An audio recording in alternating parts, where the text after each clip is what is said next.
नमस्कार मित्रांनो, मी कोमल. आपल्या दिवसाची सुरुवात होते ड्रायफ्रूटच्या लाडूंपासनं. मला खायला नाही आवडत, पण बनवायला फार आवडतात.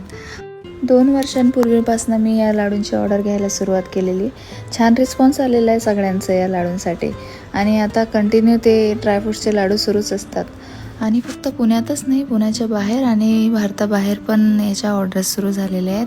आणि भारताबाहेर म्हणजे बाकी कंट्रीजमधून फॉरेनर्स ऑर्डर नाही करत बरं का, आपले इंडियन्सच तिकडे राहायला गेलेले आहेत, तेच लोक ऑर्डर करतात.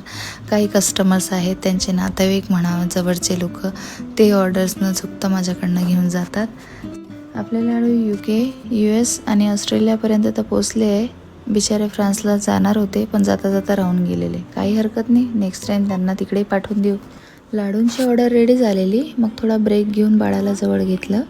ती जरा आज डाऊन होती. तिला वॅक्सिन दिल्यामुळे 2 ते 3 दिवस तिचे त्यात जातातच. आणि मग लाडीच असतं. मग तिला फार आवडतं असं अंगावर घेऊन असं मी काम करत असताना ते कामाकडे बघत राहणं. मुलांना थोडं बरं नसलं की अवघड होऊन जातं थोडं कामाचं, पण काय करायचं, काम आहे ते, कमिटमेंट असते शिवाय. मग बाळाला झोपून परत संध्याकाळच्या ऑर्डरची तयारी केलेली.